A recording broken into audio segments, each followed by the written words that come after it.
มยังพระติรัตนแก้วเจ้าตั้งสามประการอันมีพระพุทธพระธรรมพระสงฆ์อันเป็นสรณะติเปิงตีเคารพนับถืออันสูงสุดในชีวิตกราบคารวะแตบไต้ไวยสาปุญญาปารมีธรรม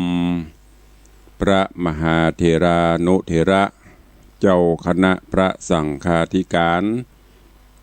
ภิกขุสงฆ์สมณเณรจุตนจุองค์อันไม่มีพระเดชพระคุณหลวงปู่พระเทพโกศลที่ปรึกษาเจ้าคณะภาค7เจ้าอาวาสวัดศรีโสดาพระอารามหลวงตำบลสุเทพอำเภอเมืองเชียงใหม่พระเดชพระคุณหลวงป่อดัญเจ้าคุณพระเทพปริยัติเจ้าคณะจังหวัดเชียงใหม่เจ้าอาวาสวัดเจ็ดยอดพระอารามหลวงตำบลจ้างเผือกอำเภอเมืองจังหวัดเชียงใหม่พระมหาเถรานุเถระเจ้าคณะพระสังฆาธิการภิกขุสงฆ์สมณเณรจุตนจุองค์โดยความเคารพขอเจริญสุขเจริญปอนปอออกแม่ออกศรัทธานาบุญติ่นจองห้องวัดจุหนุ่มเท่าใจยิงขอน้อมต้อนรับทุกท่านเข้าสู่รายการมรดกธรรมกำเมืองทางสถานีวิทยุกระจายเสียงพระพุทธศาสนาแห่งชาติและสังคมคลื่นเพื่อการศึกษาพระพุทธศาสนาและวัฒนธรรมกระจายเสียงจากสถานีวิทยุวัดฝ่ายหินตำบลสุเทพอำเภอเมืองเชียงใหม่จังหวัดเชียงใหม่ในระบบคลื่นความถี่ FM 104.50 เมกะเฮิรตซ์สถานีวิทยุวัดหนองกายตำบลสันปะยังอำเภอแม่แตงจังหวัดเชียงใหม่กระจายเสียงในระบบคลื่นความถี่ FM 99.75 102.0 และ 89.25 เมกะเฮิรตซ์สถานีวิทยุ CM77 วิทยุอินเทอร์เน็ตล้านนากระจายเสียงในระบบคลื่นความถี่ FM 97.5 เมกะเฮิรตซ์สถานีวิทยุพระพุทธศาสนาจังหวัดเชียงรายกระจายเสียงในระบบคลื่นความถี่ FM 99.50 เมกะเฮิรตซ์และสถานีวิทยุท้องถิ่นจังหวัดเชียงใหม่คลื่นพระพุทธศาสนาและจริยธรรม FM 96 เมกะเฮิรตซ์จราจรวิทยุชุมชนเสียงตามสายหอกระจายข่าวตามวัดตามวาตามหมู่บ้านต่างๆพร้อมกันนี้เจริญสุขเจริญปอนสาธุชนญาติโยมที่ติดตามรับฟังต่างเฟซบุ๊กเฟซไลฟ์ต่างเว็บไซต์ต่างๆอยู่ในเวลานี้รายการนี้ดำเนินโดยอาตมภาพพระครูวิสิทธิ์ศรีลาภรณ์เจ้าคณะตำบลป่าแดดเจ้าอาวาสวัดวังสิงห์คำตำบลป่าแดดอำเภอเมืองเชียงใหม่จังหวัดเชียงใหม่เป็นผู้ดำเนินรายการก็นำเสียงธรรมมาพบมาป้ากับสาธุชนญาติโยมในยามใกล้แจ้งหรือว่ายามแจ้งตั้งแต่เวลา6 โมงป่ายถึง7 โมงโดยประมาณถ้าฟังจาก96ก็จะเป็นมะค่ำยามแรงยามบ่ายถ้าฟังจากทางสถานีวัดพระแก้วก็จะเป็นเวลายามค่ำยามคืนเนอะอันนี้ก็ตามพังตามเวลาของรายการขอกราบขอบพระคุณท่านผอ.หรือผู้อำนวยการตลอดจนเจ้าหน้าที่ทุกสถานีที่ได้เมตตาถวายเวลาและอำนวยความสะดวกควบคุมการกระจายเสียงอนุโมทนากับสาธุชนญาติโยมอีป่ออีแม่ญาติธรรมทุกท่านที่ได้ติดตามรับฟังมาโดยตลอด ก็ปะกันวันนี้เวลานี้เป็นเวลาที่เลิกผ่านนาทีแสงเงินแสงทองจับขอบฟ้าละเด้อ6 โมงป่ายลุกได้ละเด้อ ไผยังบัดตื่นใครยังบัดลุกเตื้อลุกกันได้แล้วลุกมาดิดเต้นบริหารร่างกาย4-5 นาทีทำกิจวัตรส่วนตัวแล้วก็ไหว้พระนบธรรมจากนั้นก็คิดพิจารณาวางแผนการแผนงานที่จะกระทำที่จะปฏิบัติในวันนี้เพื่อให้งานสำเร็จการวางแผนงานการคิดวางแผนการต่างๆล่วงหน้าจะทำให้งานนั้นๆมีความสำเร็จไปได้เกินหนึ่ง ตรงกันข้ามเฮาบ่ได้วางแผนบ่ได้คิดบ่ได้หยังงานก็จะบ่ค่อยราบรื่นเรียบร้อยฉะนั้นก็ตื่นกันได้ลุกกันได้เน้อเตรียมตัวเตรียมกายประพฤติปฏิบัติในกิจวัตรประจำวันปีใหม่เข้ามาถึงคลับป๊อปแป๊บกำเดียวก็ผ่านไปละ9 วัน10 วัน 8 วัน9 วันเข้ามานี่ละได้8 วันวันนี้ละเผลอกำเดียวบ่ได้นะพอเหมือนนั่งประเมินแต่8 วันเข้ามาละฉะนั้นก็อย่าได้ประมาทในชีวิตยิ่งสถานการณ์บ้านเมืองในปัจจุบันนี้เนอะจะไปอยู่กันอย่างประมาท อันไหน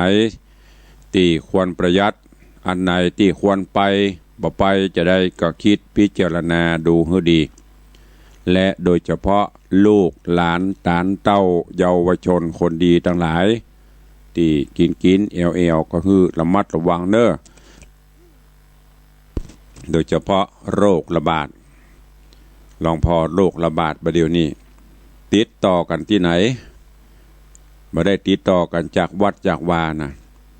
ติดต่อจากในบ่อนในพับในครับในบาร์นี่อันเนี้ยเอามาเผยแพร่ในสนามมวยสถานที่อโคจรทั้งนั้นที่พระพุทธเจ้าได้บอกมาวัดมาวานี่มีปฏิกัน แล้วก็เฮาท่านทั้งหลายโดยเฉพาะวัยรุ่นเยาวชนคนดีก็บ่ค่อยจะมาตีมันปลอดภัยส่วนมากก็ชอบจะไปกันนะที่มันบ่ปลอดภัยพุ่นเนอะก็พยายามระมัดระวังดูแลในช่วงนี้ตัวเหตุการณ์ต่างๆมันเกิดขึ้นแล้วก็ในด้านของการประกอบอาชีพกิจการต่างๆก็ต้องพินิจพิจารณาดูเนอะอย่างที่เปิ้นวิเคราะห์อย่างที่เปิ้นตำนายตวายไว้อนาคตการภายหน้าอาชีพต่างๆที่จะลดน้อยถอยลงเฮาก็ต้องหาอาชีพใหม่เข้ามาแทนอย่างประเดี๋ยวที่เปิ้นวิเคราะห์ไว้อาชีพพนักงานอาชีพทำงานธนาคารก็จะตกงานกันนักโอ้ตกจะได้มีไปฝากเงินกันตุลุงมีแต่เปิ้นเปลี่ยนไปอยู่ในระบบมือถือพุ่นละ กดปิ้งป้องโอนกันไปซื้อนี่เนอะเท่าใดเอาเลขบัญชีมาโอนเข้าไปเปิ้นจะไปใช้กำลังผลนักละอันเนี้ยเป็นห่วงตลอดจนอาชีพเป็นอย่างหลายๆอย่างที่จะต้องหาอาชีพรองรับแล้วถ้าลูกหลานเฮายังประมาทอยู่ว่ามีงานมีการทำเป็นลักเป็นแหล่งนะอันนั้นน่ะระวังให้ดีระวังอย่างตุลุงระวังจะตกงานแล้วจะบ่มีงานทำก็จะเป็นปัญหาสังคมช่วงนี้งานอันใดดีที่สุจริตทำไปเตอร์เนอร์บ่ต้องไปเลือกงานถ้าเฮาขยันมันเพียรมาตึงบ่ตายกั้นอย่างกรรมโบราณเพราะว่าแมงบงยังบ่ตายกั้นใบไม้เพราะมันขยันไปใบแห้งใบดิบใบอย่างมันกินได้หมดแต่ถ้าเฮาเมาเลือกจะกินดีๆนะมันก็จะตายกั้นถ้าเฮาเลือกงานจะโต๊ะงานจะล่วงสุดมีอย่างเก็บผักบุ้งตายในน้ำปิงกันตั้งแต่มาเจ้าตุลุงไปเอาอาหารคือป่าพอเพิ่นเอาเหือขึ้นไปกำขึ้นไปในเหือเป่ากำล่องมาในเต็มมันอายังตุลุงผักบุ้ง กรัมหนึ่งบาทเดียว10 บาท10 กรัมก็100 กรัมก็ปันนะฮะมันใช่เป็นของภายโลกเนี่ยสุขใจแต่ไร้เกียรติเพิ่นบ่มีเกียรติแต่เพิ่นสุขใจมีเงินมีคำใจบ่เดือดร้อนไผตรงกันข้ามเฮามีเกียรติแต่งตัวโก้หรูนั่งรถราคาแพงแต่ฮ้อนก้นฮ้อนอย่างตุลุงไฟแนนซ์ ฮ้อนเงินเดือนถึงเดือนมาก็ฮ้อนโวจักหน้าบ่ถึงหลังจักหลังบ่ถึงหน้าสุดท้ายจะเดือดร้อนเพราะฉะนั้นช่วงนี้ต้องประหยัดกระชับอันไหนที่ควรบ่ควรจะไปเมาก็สบายเนอลูกหลานตันเต้าใครอยากกินอย่างโทรสั่งเปิ้นเอามาส่งถึงตีนข้าได้บ้านนะแหมน้อยแล้วจะไปเซาะกินอันนี้ก็ฝากไว้ด้วยเนอะวันนี้มาฟังกันในพระธรรมเทศนาวันนี้ก็จะเอาทำเป็นเรื่องเป็นราวเป็นข่าวทำข่าวยาวนักแกมาเทศให้ญาติโยมฟังทำเรื่องนี้มีตือมดกันอยู่7ผูกในเรื่อง8แล้งออกยอด8แล้งออกยอด8แล้งกับ8ปีวะมันจะออกยอดอย่าง8แล้งออกยอดก็ฟังไปแล้วก็นำไปคิดพิจารณาใจในการดำเนินชีวิตประจำวันซึ่งทำอันนี้เรื่องนี้เข้ากับบรรยากาศยุคปัจจุบันนี้ได้เป็นอย่างดีเรื่องราวจักเป็นจะได้เจิญตั้นทั้งหลายติดตามฟังไปแล้วท้ายรายการก้อยมาอู้มาจาภาษาหน้าใหม่ดังที่ได้ปฏิบัติกันมาเนอณโอกาสบัดนี้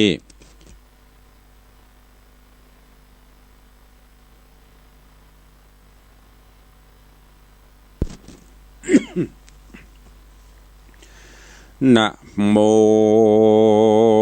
ตัสสะภะคะวะโตอะระหะโตสัมมาสัมพุทธัสสะเอวัมเม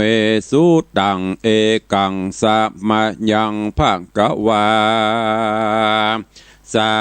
วัตถิยังเวงหาลานติเจตวะเนอนาถาปินเดกัสสะอาราเมติสาทะโว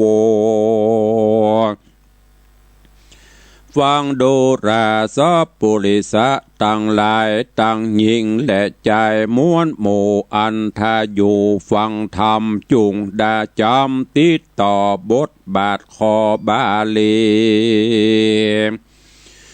เนยายมีไปนาจุงทอมทาดาฟังอย่าจะดังป้นหมู่อย่ากล่าวอูกำได้แปลงใจ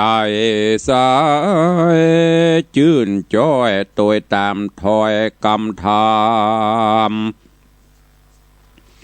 โดยคบยามเตี้ยงบันอย่ากึดดันหลายต่างนั่งอยู่กลางขวงแก้วใจอยากแอวดงนาอย่าเกิดหาต้งกวางจุงกึดสร้างปาระมีฟังดีชื่อใบ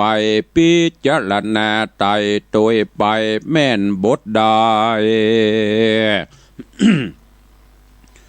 กวนละขว้างจุงละห่างพระหนีบทใดดีกวนเอาใจจุงเอาไว้กับตัวเอาเป็นขัวเดียวไตเพื่อเข้าไกลเนรปานอาติตาเนตานแต่เก้าอาจารย์เจ้านำมาหาขอศรัทธาจุผู้โอดใจอยู่ดาฟังก่อนและนาเอวเมสุตังอาติกังนิตานะวัจนังกรรมมีตนว่าเอวเมสุตังเป็นกรรมเก้ากรรมจาแห่งมหาอานันตะเห็นเจ้าหากได้เล่าไขปันแก่อรหันต์บ่น้อย มี500เป็นตราเมื่อสังกยนาแรกเก้ามีมหากัสสปะเทนเจ้าเป็นประธานเป็นอุเทศวานกล่าวจี้หือหูตี้ทีตามมีว่าพระมุนีบอกไว้ข้านี้ได้ยินมาเป็นกำจาต่อตาบ่ใจว่าข้าธริจาหากจำมาแต่เก้านำมาเล่าไข่ปันและนาเอกังสามะยังมีในกาละคาบหนึ่งพระกวาอันว่าพระพุทธเจ้าโตนเป็นปิ่นเกลาติโลกาเสด็จมายังอยู่ในแก้วกุดีอันเศรษฐีผู้ใหญ่มีชื่อไว้ว่าอนาถหากสละเข้าของนักโสดได้54 โกฏเป็นพระมารซื้อส่วนอุทยานใหญ่กว้างมีชื่ออ้างว่าเจตวันสร้างจุอันพร้อมแล้วถวายแก่เกี่ยวตั้ง3เป็นอารามกว้างใหญ่อยู่จิมไกลเมืองสาวัตถี ยะถาและมีเมื่อใดดังอันตะตาในกาละเมื่อนั้นอันว่าเจ้าภิกขุทั้งหลายมวลหมู่นั่งพร้อมอยู่โรงธรรมก็จะกำเป็นเหตุจักหือพระเจ้าเตสนาว่าอาวุโสโหโดกะลาต้านตั้งหลายมวลมากขากืดหลากสังกาคนนาในโลกสุขทุกโศกสูญกันล้างพ้องหันลำบากอดกันอยากอาหารเป็นตุกผ่านม่นเศร้าถึงเมื่อเท่าจะลาปอยมีมามูลมั่งเข้าของหลังมาจูล้างพ้องดูมั่งเต้าเมื่อถึงเท่าจะลาป้อยอนาถาอยากไรมองบนไม่เสียสลีสันใดมีดังอีบ่แจ้งที่หันใสและนาอาถาภาคเก่าว่าเมื่อนานสัพปัญโยต้นผ่านแผ่วผาแปรแล้วหมู่ภัยมานพงสำราญยังอยู่ในแก้วกุดีโสตัญญาณมีเป่งน้อยได้ยินถอยกำจาอันสังฆามวลหมู่ไขกล่าวอูรงธรรมพระองค์คำเป็นเจ้ามีใจเต้าขุนนาจิงลีลากราพรากเสด็จจากกุดีโดยสลีสีวิลาศไปนั่งเหนืออาสนาแล้วปูชาที่ทอยโดยกำจื่นจ้อยวอนหูว่าภิกขเวดุราภิกขุทรงตนทะรงสินใส่ใจจานั่งพร้อมนายังยายด้านตั้งหลายมวลหมู่มากล่าวอูสั่งจาหันเฮามาจวนใส่จริงอย่างไว้บ่เจียนจานั่นจาตินาเจ้าภิกขุตนฉลาดก่ออภิวาททุนสาพระพุทธาเป็นเจ้าได้หูเก้าตามมีพระมุนีหูแล้วก็ไขข้าอุบแก้วเทศนา ว่าโดราภิกขุตั้งหลายเหยมวลหมู่มนุษย์อยู่โลกามีนานาต่างๆพ้องตุกแห่งไกลโตนบางพ้องกังวลบ่เหือดห้อนไม่เดือดแนะนำย้อนเว้นกรรมคืนครอบสะยองตอบตัวตันบ่ใจหันเมื่อกี้ในจาตินี้บัดเดียวเมื่อเห่าเดียวโลกไตก็เกิดได้หันมาเล่นน้ำการพระพุทธกล่าวเต่านี้แล้วก็หับขะอูบแก้วบ่อเจียนจาที่นั่นเจ้าภิกขุตนฉลาดก็อภิวาทนมัสการว่าอาติตะเนตานล่วงแล้วเมื่อพระตนแก้วปั้มเป่งธรรมเมินแนะนำนักแก่ใครหูเต้สันใดขอพระไข่กล่าวแสงฮือสว่างแจ้งแนวนาวแดดเตอะนามือเอื้อนานสะปันอยู่ต้นป่านแผ่วจริงไข่ข้าอูบแก้วเตสะนาว่าอาติเตกิระภิกขเวปาราณสิยังดังนี้เป็นต้นว่าภิกขเวดุราภิกขุตั้งหลายอันเป็นสายอริยญาติเจือนักปราชญ์รงญาณเฮิงเบิ้นด่านล่วงแล้วเมื่อเต้าตนแก้วพรหมตัดราชาเป็นปัญญานั่งจ้างในเมืองกวางปาราณสี ยะทาและมีเมื่อใดดังอันตะตาในกาละนอนใสยังมีขี้ไรผัวเมียป้อแม่เสียพระคางพี่น้องห่างหนีไกลตุกธนาใจบ่น้อยอยู่ตูบน้อยมุ่งขาดนอกปาราเมืองกวางไผบ่อ่างจะเหลียวอยู่หลังเดียวไกลหมู่แปงตูบอยู่จูดินแอวหากินเลี้ยงใส่ตุกหมาดไม่เหลือใจผู้ผัวไปสอดป่าเสาะพักแง่มาขายเมียพันภายไตเตาเสาะต่ำเข้าในเมือง ตาบ้านเหลืองต่ำจ้าจิ่งปอกหน้าขึ้นมาสู่เกหาที่เก่าเถิงเมื่อเจ้ายามวันก็เอากันออกว่าบ่เว้นว่าวันใดก็มีหันแหละนะเตอุโพ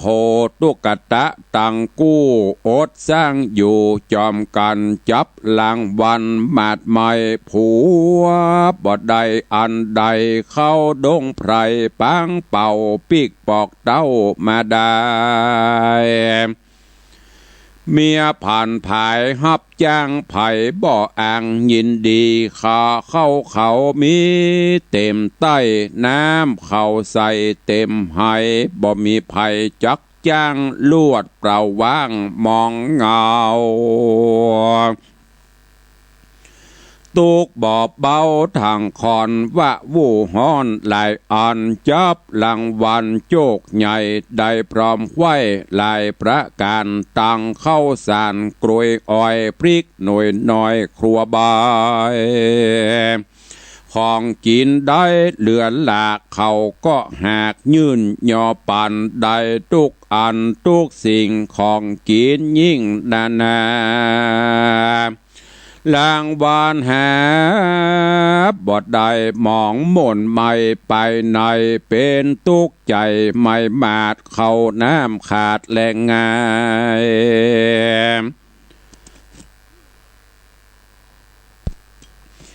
ย้อนกำลายปางก่อนมาไล่ตอนตัวยตันผัวเลงหันกื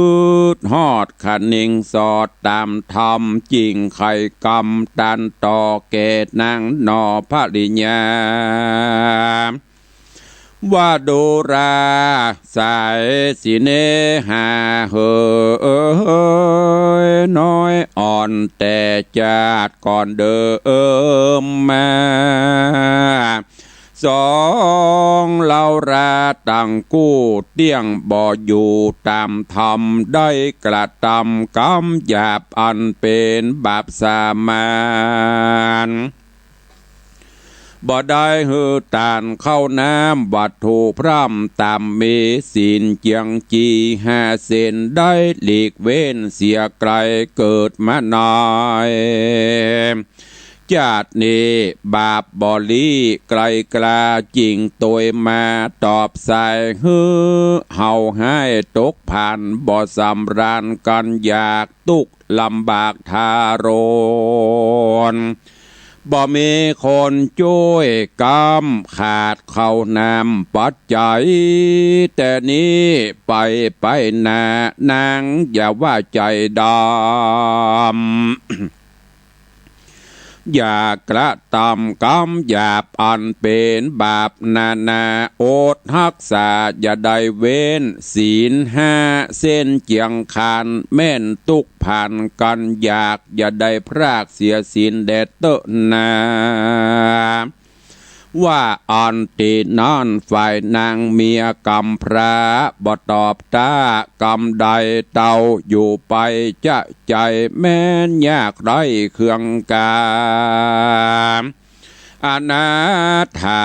ก้อนอยากก็บ่พรากเสียศีลก็มีหันเล็ดนาตาโต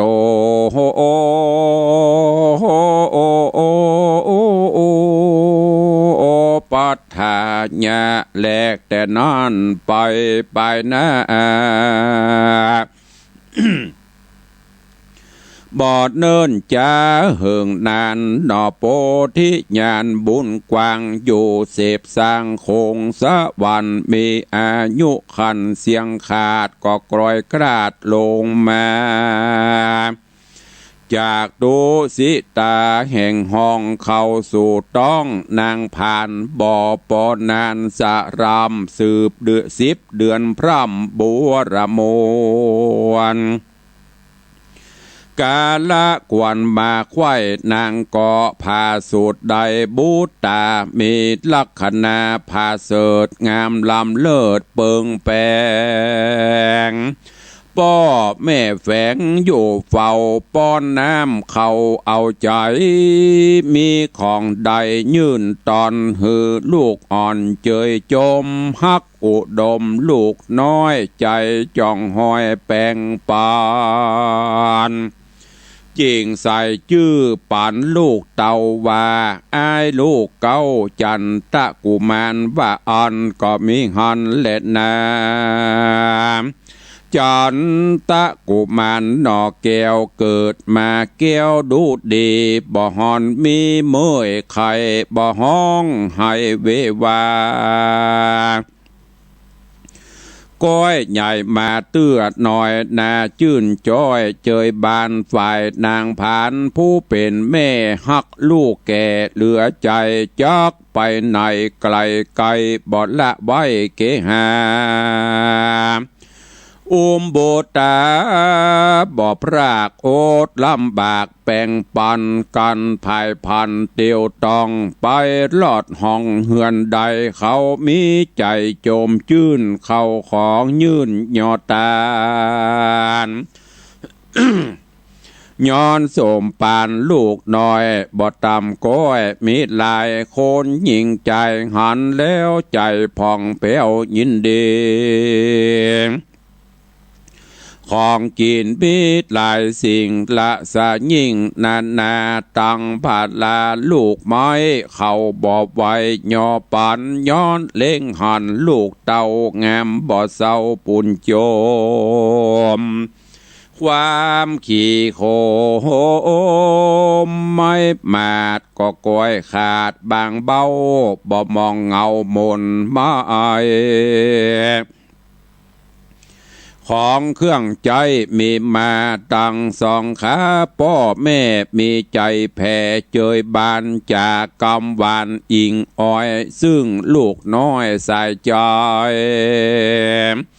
แต่นอนไปนาบ่เนินจะหึงนานเมื่อจันตะกุมารคืนใหญ่7 เดือนไขวย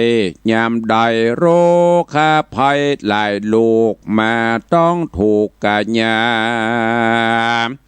แห่งปิตามันดะแห่งปิตาป้อเจ้าตั้งแต่เจ้าถึงแหล่งเปียที่แข่งหลายแหล่จะลาแผ่ไปน้อยเหือย่างใครหน่อยหยาดลวดกลอยกลาดมรณาลาภาลิญาตหนุ่มเนาหือโศกเศร้าจอมลางละเสียยังลูกน้อยไปหูถอยกำจ้าฮืออนาถากำพระก้มหน้ากว่าวอยก็มีหันแหละนาสาปิโขส่วนนางผ่านกำพระผัวตายกว่าเลวปันหัวอกตันเอาไม้ร้องร่ำให้ปริเวทนาว่าสันได้จะปี้เจ้ามาด่วนเขาเมื่อมอนละยังขอนตอดซากหือลำบากนำนะสังละบุตตานอนละเป็นกรรมพระยามแดงไผ่จักแฝงอยู่เฝ้าเลี้ยงลูกเต้าคำใจตังบงสายพ่อแม่บ่มีแก่แดนใดจากมีไผ่ใจกว้างมาช่วยสร้างส่งสะการเฮาคนผ่านยากไร้ไผ่จักไกลลุมราปูนขุนแน่ลูกน้อยไปหูถอยกำคนวิบากโดนหลายหลากป้อตายจากเลวไวจักมีภัยพอแน่ลูกกำพระคนผ่านนิจา นางปาริเวตานาหลายแหล่กริ่งพัดแผ่ไปมาแล้วไปจาบอกหมู่อันตั้งอยู่แดนไกลย่อมเห็นใจจุผู้เกยขึ้นสู่หาการขอมาปั่นช่วยสร้างโต๊ะแต่งห้างส่งสะการตามโบราณแต่ไทยแต่งตามใดตามมีก็มีหันและนาตาโตปะรังทัดแต่นั่นไปนานางดอดลาทนผ่านเว้นมาปานตอบใส่ได้เป็นไม่ผัวตายโศกตุกหลายทางตองในแห่งห้องหัวใจอดอยู่ไป อดอยู่ไปข้ามเจ้าตี้ตูบเก่ามุงคาอดลุมลาลูกน้อยงามจื่นจอยใจเดียวดังตกเปลี่ยวน้ำกวางไผ่บ่อ่างเล้งหานการยามบานมารอดเอายอดบุตรตารีบไกลกลาไต่เต้าเสาะต่ำเข้ากระตำการแลกเข้าสารลูกไม้ตาวันไกลลงแรงจอมแป้งลูกลาปีกปอกหน้าขึ้นมาสู่เกหาที่เก่าดังนี้เล่าจุวาน ปีเดือนปั่นจุจอดกันเจ้ายอดบุตตามีวาสาขึ้นใหญ่11 เดือนควายเติงดีเปียที่มีบ่อน้อยก็มาจ่องหอยสันดานแห่งนางผ่านผู้เป็นแม่ชลาแผ่ตั้งตัวตั้งเจ็บหัวเมื่อยไข่ฮ้อนเอาไม้ตั้งขิงจากตวงติ่งยินยากได้แต่ปากไข่จามบอกสายตาลูกเต่าฮืออยู่เฝ้าเตรียมตาหนอตัดสะปนยอดซอยดังหูถอยกำจาบอกไกลกราจากแม่นั่งพัดแผ่หิมนางบ่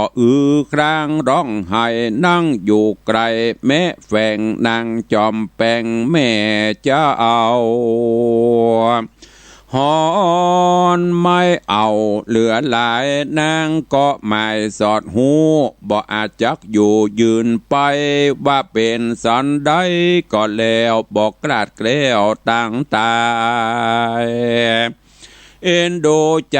ลูกลาก็จักมาเป็นกรรมพระขี่มองไผจักปองมาพอเอายังหนอใจเดียวไผจักเตียวมารอดเอายังยอดบุตตาย้อนเกหาตีอยู่ไกลจากหมู่คนหลายภายจักกลายมาไกลเอาไปไว้แป่งปันแม่นหลายวันล่วงแล้วไผบ่แอวมาเติงไผบ่เลิงมาลอดตนเจ้ายอดบุตตาเตี้ยงมรณากล้ากลาดกร้อยกลางตูบน้อยไกลโคนนางเวโวนไม่มาดน้ำตาหยาดลามไหลยินอะไรบอดแล้วยังลูกแก้วเตรียมคิงจักตวงติ่งยินยากจักออกปากเหลือใจเต้าเล่งไปสั้นพอยังลูกนอสายตาแล้วมรณะ กลอยกลาดชีวิตขาดอินทรีย์ละบุญมีนอดลาเป็นกรรมพระเตียวปล่อยก็มีหันและนาเนติตังขีญาสังวันนาวิเศษจะห้องเหตุธรรมเทศนา8 แรงออกยอดผูกทวนตีหนึ่งตอนตีหนึ่งก็บังโกมสมเรศสะเดช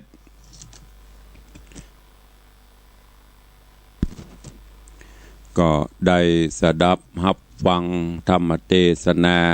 เรื่อง8 แรงออกยอดในผูกทวนที่หนึ่งตอนที่หนึ่งจบปริปุณนังไปธรรมเทศนาเรื่องนี้มีตึงมดตึงมวลกันอยู่7 ผูกตอนนี้ผูกหนึ่งยังบรจบเตือนกำลังอารัมบทเริ่มต้นดีพระพุทธเจ้าได้ยกเอาเรื่องเก่าอดีตการมาเทศนาธรรมคือกับญาติโยมทั้งหลายกำลังนำปาเข้าสู่เนื้อหาเนื้อเรื่องแล้วก็จะได้เทศนาไปจนจบตึงหมดตึงมวลกันครบทุกผูกเนอะในตอนนี้กำลังเข้าสู่เนื้อหาเนื้อเรื่องอยู่ก็เดี๋ยววันต่อไปตุลุงจะเอาตอนนี้ไปสรุปให้ฟังแล้วก็จะได้เทศต่อในตอนต่อไปเพื่อที่จะให้มันปฏิติดประต่อถ้าสรุปวันนี้ก็เดี๋ยววันต่อไปญาติโยมก็ลืมละถึงที่ไหนก็มันบ่ได้ปฏิติดประต่อกันก็ฟังจะบ่ม่วนแ แต่คร่าวๆในตอนนี้โพธิสัตว์เจ้ามาเกิดละเกิดที่ไหนเกิดเป็นลูกของตุ๊กตาคนตุกแล้วมาบัดนี้ป่อก็ตายละเดี๋ยวก็แม่เดี๋ยวนี้แม่ก็ซ้ำจะตายละแหมก็จะต้องผจญทุกข์ทรมานไปแหมนักเรื่องราวจะเป็นจะได้อย่างที่ตุลุงบอกเนอะก้อยฟังในตอนต่อไปแล้วก็จะเอาตอนนี้ไปสรุปมันปฏิติดประต่อกันไปลูกเนอใครยังบรรลุเด้อลูกได้ละเนอ6:30ปลายละเกือบ6:40ละตื่นได้ลูกได้ละเนอแสงเงินแสงทองขึ้นจับขอบฟ้าลุ่งอรุณวันใหม่มาถึงแล้วประกอบกิจการใดๆก็ขอให้ได้สำเร็จผลในช่วงนี้สถานการณ์โรคระบาดยังระบาดรุนแรงอยู่กิจการงานวัดวาอารามต่างๆก็เคลื่อนคล้ายยกยอดยกเลิกกันไปเลื่อนไปหลายวัดหลายวาเนอะบ่ว่าจะเป็นงานปล่อยหลวงงานทำบุญต่างๆอย่างที่ทราบข่าวมาวัดใจมงคลปากกล้วยตาวังตานก็เลื่อนวัดศรีอรุณตังสันปะตองก็เลื่อนวัดหนองปึงสันปะตองก็เลื่อนหลายๆวัดเลื่อนออกไปยังไม่มีกำหนดเตื้อยกเว้นงานศพนี่มันเลื่อนมาได้ละ ผาศาสตร์แก้ววิมานคำก็แปลงละสั่งเปิ้นแปลงแล้วเปิ้นกุมมาแล้วจะเก็บไว้ก็ไม่ได้จำเป็นต้องเผาเพราะฉะนั้นก็ปล่อยล้อปล่อยหลวงช่วงนี้ก็หลายงานก็เคลื่อนย้ายย้ายพ่องเพราะฉะนั้นก็แจ้งให้ญาติโยมทั้งหลายได้รับทราบเนอะแต่ว่าที่วัดถาบอนธรรมยังเป่า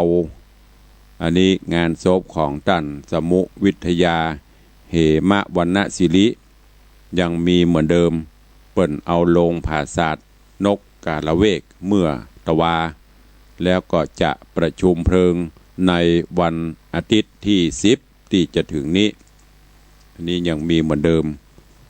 ก็แจ้งให้ญาติโยมทั้งหลายเนอะห่วมโมทนาบุญไปห่วมในการประชุมเพลิงศพแล้วก็ที่ วัดเจดีหลวงวัดเจดีหลวงในกลางเบียงเขานี้ก็จะมีงานออกเมนพระราชทานเพลิงศพ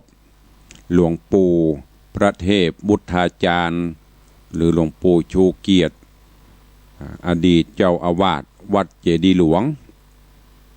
ก็จะได้มีพิธีออกเมนพระราชทานเพลิงศพตั้งแต่วันเสาร์ที่20 กุมภาพันธ์เป็นพิธีบำเพ็ญกุศลแล้วก็พิธีพระราชทานเพลิงศพวันที่14ถึงวันที่14 15 16 17 18อันนี้จะเป็น19แล้วก็วันที่20เป็นวันพระราชทานเพลิงศพเพราะฉะนั้นก็ตั้งแต่วันที่14เป็นต้นไปเนอะ ก็จะเป็นการบำเพ็ญของกลกุศลส่วนเพิ่นจะเลื่อนบ่เลื่อนจะได้นั่นตุลุงก็จะเอาประชาสัมพันธ์ให้ได้รับทราบกันต่อแล้วก็ที่วัดหนองปลาครั่งก็จะมีการบำเพ็ญกุศลศพพระราชทานเพลิงศพท่านพระครูสุพัฒนกิจโสพลอาจารย์สุทัศน์กุลวัฒโนอดีตเจ้าคณะตำบลตาสลาหนองปลาครั่งอดีตเจ้าอาวาสวัดหนองปลาครั่งที่เมรุชั่วคราววัดหนองปลาครั่งอันนี้ก็กำหนดการทำบุญวันที่17 18 19วันที่21 กุมภาจะเป็นวันพระราชทานเพลิงศพ ก็เชิญชวนญาติโยมทั้งหลายเนอะวันที่20วัดเจดีหลวงวันที่21วัดหนองปลาครั่ง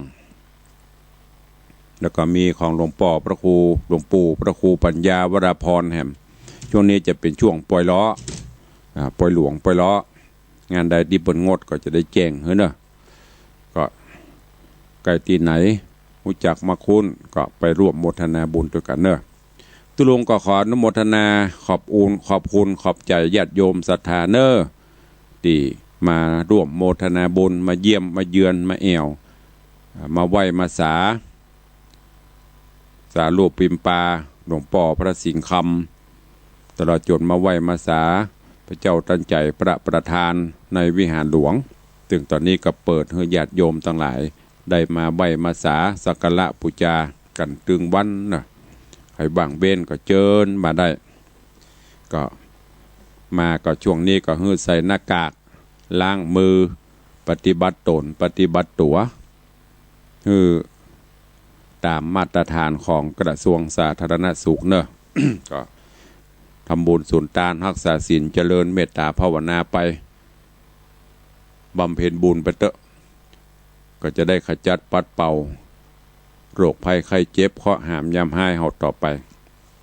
ก็ฝากไว้ตัวเนอะเอาละเข้าสู่โหมดเวลาท้ายรายการอู้จ่าภาษาหน้าใหม่ก็จะได้เปิดหน้าใหม่ฮือสาธุชนญาติโยมท่านผู้ใดจะร่วมโมทนาบุญกับโมทนาบุญกับทางวัดก็เจริญปอนเจิญเนอะ เพราะว่าตอนนี้วัตถุมงคลต่างๆของวัดได้เปิดฮือญาติโยมศรัทธานาบุญได้เจ้าปูจาได้สักการะปูจาใครจะมาห่วมปูโจมปูจาก็จะเลินปอนเจิญเนอะ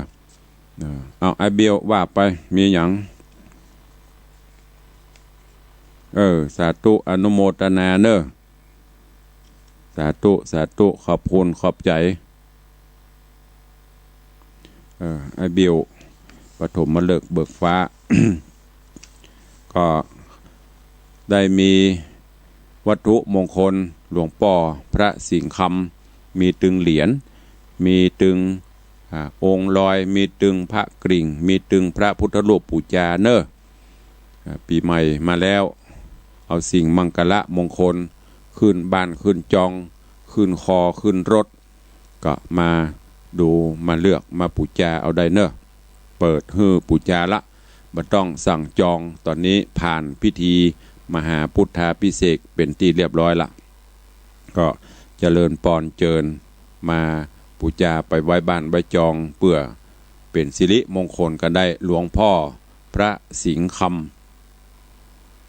เอาใครจะอู้จะ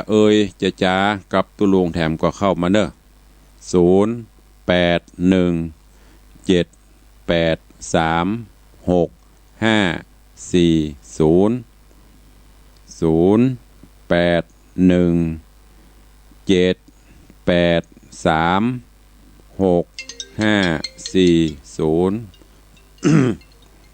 อ้าวจะเลินปอนปเลียงส่งธนวัฒน์ท่านพระครูวิสิตศิลาพรตุลุงในวังไว้สาครับจะเลินปอนเนอะฟังตุลุงก่อนที่เก้าตึงแรงชี้แนะแนวทางเพื่อเอาหลักธรรมนำชีวิตขอบุญบารมีพระเจ้าสามประการองค์หลวงพ่อพระสิงห์คำขอคุ้มครองพระครูวิสิตศิลาพรเนอตุลุงในวังเป็นที่พึ่งเป็นที่ศรัทธาของพ่อแม่พี่น้องพ่อมอนแม่มอนขอและขอทำแม่ขอให้ท่านพระครูวิสิตศิลาพรตุลุงในวังอนุมั่นยืนยาวร้อยสาวขอไว้สาครับคือกำลังใจครับสาธุครับร้อยสาวเหมือนกันเนอบุญรักษาก็อนุโมทนาขอบคุณเนอกับโยมธนวัฒน์สุสิงห์คำโยมปี่ทัดพิชาสุสิงห์คำโยมปี่ฟังตั้งบ้านโยมพี่อ้ายโยมปเลี้ยงปฏิบัติงานอยู่ทุกเจ้าทุกบ่ายทุกแรงก็ติดตามรับฟังรายการของตุลุงคือกำลังใจไปปอ สนับสนุนกิจการงานพระพุทธศาสนามาโดยตลอดก็ขอ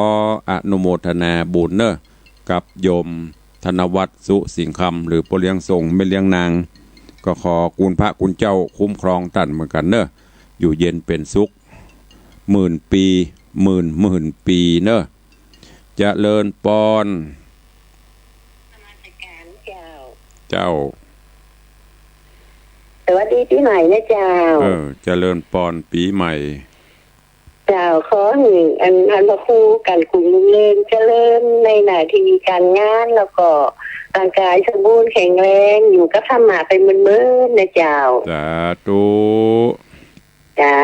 ขอเป็นกำลังใจนะเจ้าอนุโมทนาขอปอนปีไปรักษาเหมือนกันเด้อโยมแม่สุภลักษณ์ปินตาเสนจากลำปางนะพี่น้องลำปางใคร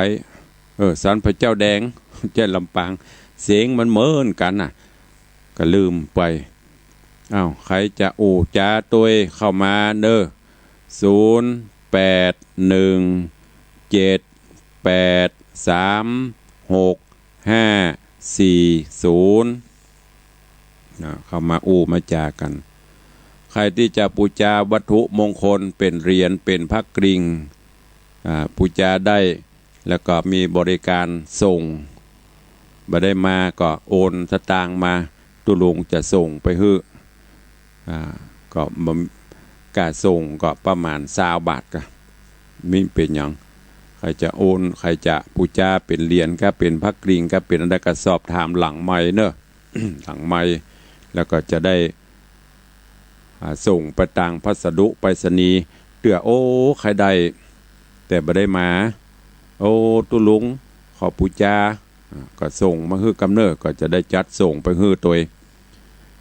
เพราะอันนี้เป็นวัตถุมงคลของวัดผ่านพิธีพุทธาภิเษกเป็นตีเรียบร้อยคืนหุ่งวันค่ำเนอะเอาไปไว้สาสักการะปูจา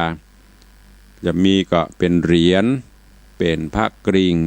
เป็นพระองค์ลอยแล้วก็มีพระพุทธรูปองค์จำลองเนอะอีพ่ออีแม่ญาติโยมศรัทธามีจิตเจตนาศรัทธาใครปูจาก็ติดต่อสอบถามตังหลังไมค์เนอะตุลุงจะได้บอกหลังไมค์แล้วก็หากมาบ่ได้ก็จะได้จัดส่งไปฮื้อที่บ้านถึงหัวกระไดบ้านเวลาเหลือแหมประมาณ7-8 นาที ใครจะจะจ่าตัวก็เข้ามาเนอะต้องขอสู่มาเหลือไปกระแอมกระไอเพราะว่าอากาศยามเจ้ามันเย็นตื่นเจ้ามาก็ฉันน้ำฮ้อน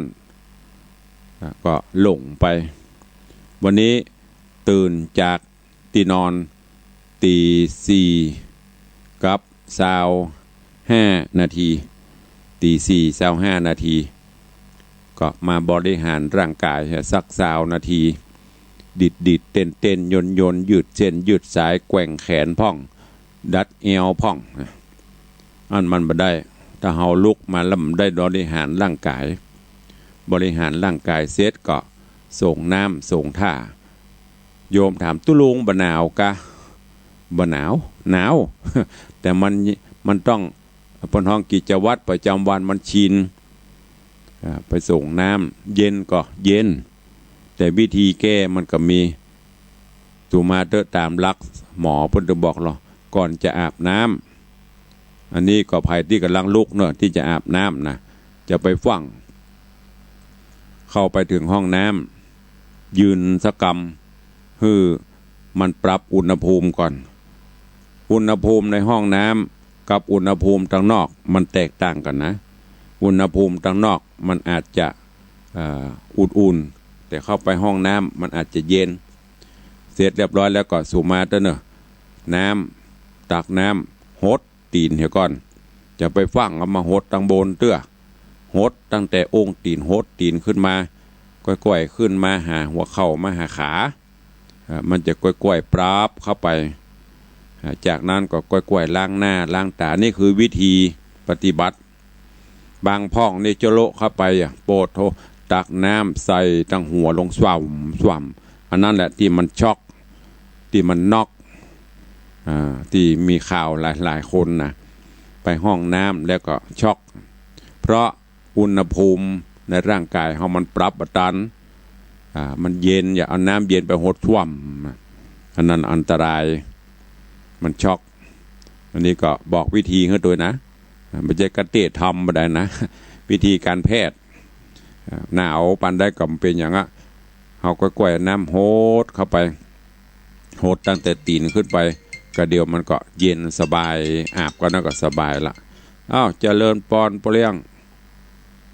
ไว้สาครับจำเอาอมเนี่ยวันสามวันนี้เนี่ยเพื่อนว่าเอาผ้าห่ม3 ผืน 300ผมเอา2 ผืนนะครับเอาขอฝากท่านไปถ้าอย่างนี้เขาลองไปเลยครับอ๋อรายการลองไปบุกก็ไปเนี่ยแม่100นะครับอ๋อโมทนาสาธุช่วยสนับสนุนกันไปนะครับไปสาครับสาธุเนอบุญรักษาขอบคุณอนุโมทนากับปเลี้ยงโยมปีไอธนวัฒน์ก็อนุโมทนาที่เปิ่นมีเจตนาร่วมวันสามเณรผ้านวม2 ผืนแล้วก็ร่วมบำรุงค่าน้ำค่าไฟสถานีวิทยุแฮม500 บาทแต่ว่าห้องพี่เบลพี่ธีรวุฒิมากเมืองหรือน้องเบลรวมมาละ200วันนี้ของโยมพี่ไอธนวัฒน์สุสิงคำก็รวมโมทนาแฮม500 บาทห้องรายการตุลุงนี้คงจะต้องแบ่งสรรปันส่วนกันไปมีสถานีแม่ขายลักก็วัดฝ่ายหินแล้วก็วัดหนองกายเหล่านี้ที่เปิดมอบถวายเวลามาโดยตลอดส่วนของ96นั้นเขาก็ไปช่วยหลายเตื้อหนแล้วก็ไปหนก่อนก็ไป10,000 ปลายเกือบ 20,000ล่าสุดนี่ก็ไปแฮมเมื่อวันเกิดสถานีก็5 ปัน4 ปัน 5 ปันแต่ของวัดฝ่ายหินเขายังเคยได้ไปช่วยไปเมินไปปีนี้ก็ว่าจะไปร่วมภัยจะห่วมตัวก็เจริญปอนเจิญเนอะ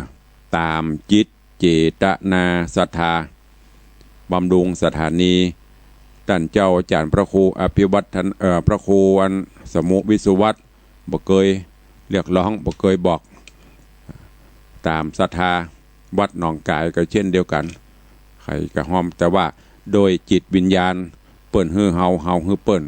วัดวาอารามมีการมีงานอย่างก็ได้ใช้สถานีวิทยุญาติโยมศรัทธาก็ได้ฟังจากวิทยุเพราะฉะนั้นก็ปีในมีครั้งหนึ่งก็เชิญชวนเนอะ104แล้วก็วัดหนองกาย CM77 ที่ตุลุงดำเนินการก็จะแบ่งสรรปันส่วนไปไผจะให้จะหอมตะใดก็เจริญปอนเจิญเนอะเจริญปอนโยมแม่จันดีนมัสการว่าจะได้หอม500แล้วจะโอนให้เด้อสาธุนะแม่เนอเจ้าบุญรักษาขอให้โด่งดังกว้างไกลเหมือนอย่างสถานีเด้อเจ้าสาธุทำไปตามที่เฮามีกำลังเนาะทำไปตามนะบุญแม่ไม่ได้บังคับตามเจตนาตามกำลังเจ้าเดี๋ยวทุกเจ้าจะเอามาเฉลี่ยกันไปมันมี 3-4 สถานีก็หารกันไปเนาะเจ้าเจริญปอนเนอสาธุเจ้าสาธุขอบคุณเนอกับโยมแม่จันดีวิสุทธินันท์ตอนนี้ก็เริ่มลวดประชาสัมพันธ์เจิญจวนเนอแต่ไปตานวันใดบ่บอกเตื้อมันได้นักก็ก้อยเอาไปตานมันได้นักแค่น้อยช่วยกันเนอญาติธรรมอีพ่ออีแม่ที่ฟังอยู่เนอตอนนี้เฮาจะได้ช่วยเหลือบริจาคบำรุงกับน้ำกับไฟสถานีวิทยุที่เฮาได้ดำเนินการอยู่บอกว่าจะเป็นวัดฝ่ายหินนั้นเป็นแม่ค่ายลัก แล้วก็วัดหนองกาย CM77 ของเชียงไฮ้วันนี้ก็จะได้ไปร่วมแยกถวายทานไปเอาเด็กหญิงจันคำจะร่วมเท่าไหร่จ๊ะ แล้วจะเก็บไม่ได้เหรอเจ้าตัง เก็บไปเรื่อยๆจ้า จ้ะไอ้แม่หอม200เลยเจ้า200สถานีละ50 บาทเนาะเจ้าเอากี่สถานีก็มันมีของวัดหนองกายมีของวัดฝ่ายหิน CM77 ของเชียงไฮ้มื้อนี้ที่ลิงก์บ่เดียวน่ะถ้าเป็นของอันคลื่นสีขาวนั่นก็ไปทำติ่งก้อยก็ไปเป็นหยังถ้าได้ก็ได้เอาแล้วแต่ท่านจะว่าเด้อสาธุอนุโมทนากับอุ้ยหมอนเนอร์เจ้าสาธุ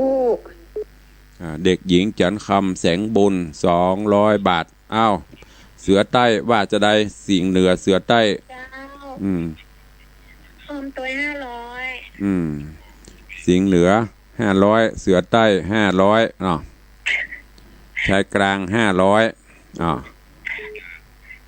สาธุอนุโมทนาเด้อแล้วจะไปถวายจ้ะสาธุบุญรักษาเจริญปอนเจ้าหมูโรพิษสาธุขออนุโมทนาเด้อกับโยมปีอาธนวัฒน์โยมปีทัศพิชาสุสิงคำ500 บาทโยมแม่จันดีวิสุทธินันท์500 บาทแม่ปราณีพยัคฆ์ไคหพล500 บาทแม่ม่อนจันคำแสงบุญ200 บาทเนอะอันนี้ร่วมทำบุญสถานีวิทยุเจริญปอนเด็กหญิงศรีนวลรันจวนจะหอมกี่หมื่นว่ามาน้อง10,000เจ้า10,000สาธุแม่ศรีนวลรันจวน100 บาทสาธุอนุโมทนาขอบคุณเนอะโยมแม่ศรีนวลรันจวน100 บาทแล้วก็มีแม่จันคำแสงบุญแม่จันคำแสงบุญ200 บาทตอนนี้ก็ทยอยกันมาเนอะใครที่ฟังอยู่ใครมีเจตนาบำรุงสถานีไม่มีสถานีเราก็ง่อมตอนนี้เราได้ฟังจากเปิ้นก็บ่ได้บักนะพอก็บ่ได้สั่งการใดๆทั้งสิ้นเนอะแต่ตุลุงก็มาคิดว่าเฮาควรจะมีเมตตากับเปิ้นฮื้อเฮาก็ฮื้อเปิ้นบ่ใช่ฮื้อหยังบำรุงกับน้ำกับไฟจ่วยเปิ้นญาติโยมก็ใครจะร่วมบุญก็ตามเจตนาศรัทธาเนอะตอนนี้ณเจ้านี้ณเวลานี้ก็มีโยมธีรวุฒิมากเมืองหรือน้องเบล200 บาทโยมปีไอธนวัฒน์โยมปีทัศพิชาสุสิงคำ500 บาทแล้วก็ร่วมวันสามเณรพระนวมแห่ง2 ผืนแล้วก็โยมแม่จันดีวิสุทธินันท์500 บาทแม่ปราณีพยัคฆ์ไคหพล500 บาทแม่ม่อนจันคำแสงบุญ200 บาทโยมแม่ศรีนวลรันจวน100 บาทขออนุโมทนาบุญเนอะเวลาหมด เมากระงมพอเขียนตัวพอแงนทำกรรม7:01 นาที